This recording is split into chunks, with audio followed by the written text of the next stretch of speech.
Another day and another profile on Baker Mayfield. I'll be real. I think you already know this. I cannot get enough. This time it's in GQ. And you know what that means, right?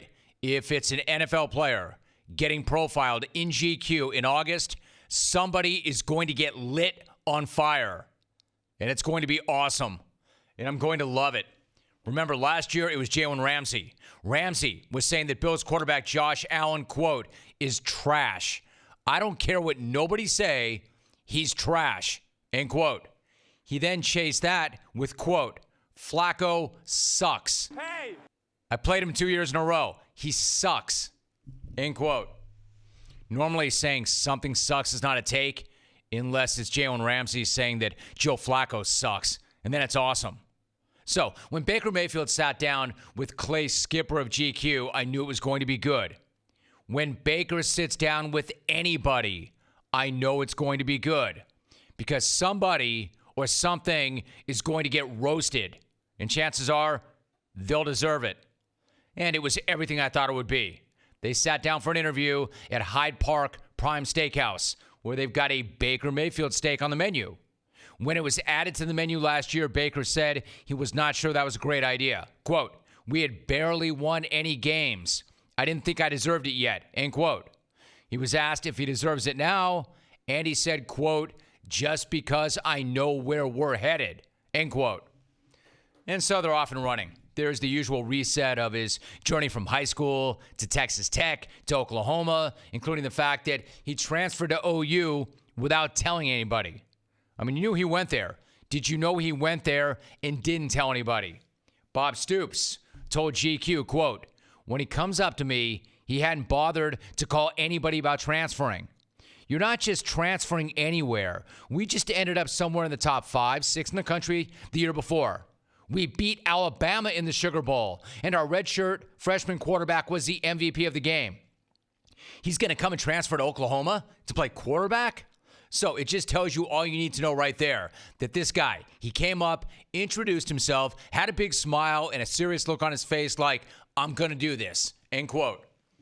So again, the guy transferred to Oklahoma, one of the elite programs in the country, but did not bother telling anybody. He wasn't going to check and see if they had an opportunity or if he'd be a good fit. He just showed up and was probably thinking, why would I tell him? I'll just win the job when I get there, and then they'll know when I'm there. And, of course, there was the reminder of that flag plant after beating Ohio State in Columbus and the fact that he had to apologize for it. And if you think that that apology was heartfelt, it wasn't. On a scale of 1 to 10 of heartfeltness, he said the number is, quote, 0. 0. Absolutely not. End quote. Kind of reminds me of Conor McGregor, right? I am sorry for absolutely nothing. And then there's that story about him meeting with teams before the NFL draft. This is good. The fact that he was pretty clear that he was going to go early in the first round. So he didn't bother studying playbooks for teams who were drafting in the later part of the first round. And those teams apparently did not appreciate that when he met with them. Like when he met with the Chargers, quote, they hated it. They're like, are you serious? I go, yeah, you guys have the 17th pick, end quote. Man, again, that is pure, unadulterated Baker. Man, that is so confident. That is so brash. That is so Baker Mayfield. Why waste time learning a team's playbook that you know is not going to pick you? That's smart. I love it. I love it. But that's not even the best part.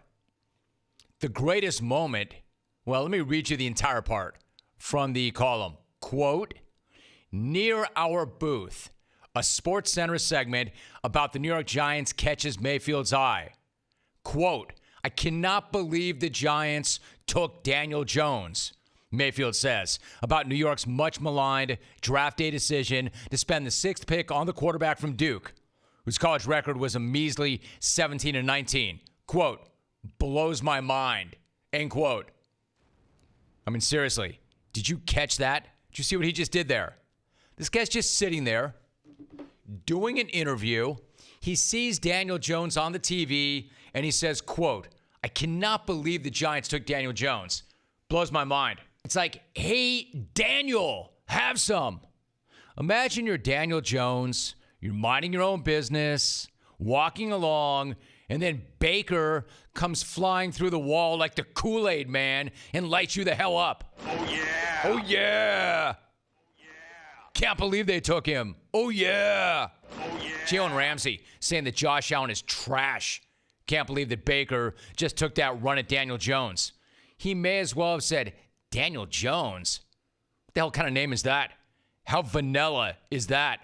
17-19 record, 17-19 name. Oh, yeah.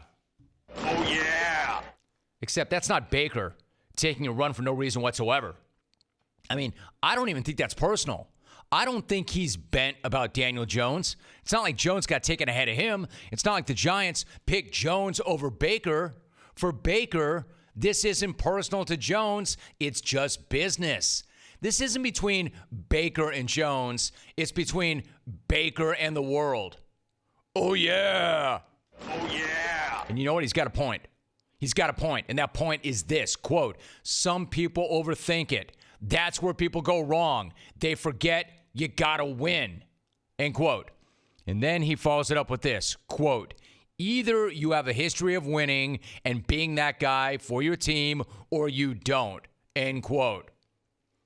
As usual, I see this guy working. His point is, winners win. This is a dude with a history of winning, and he's going to let you know about that.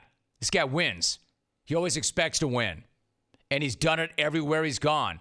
And while many of you are killing this guy, talking junk, and hoping it all blows up in his face, he's just converting all of that hate into rocket fuel. And now he's running on that premium unleaded all freaking day. Every time he takes the field, for a game, for practice, whenever. Every time he goes into the weight room. So yes, I'm still all in on this guy. And if I had any other valuables left, I would push them to the center of the table too. Keep talking, Baker. Keep talking, keep winning, and most of all, keep doing you, because I'm here for it and I cannot get enough.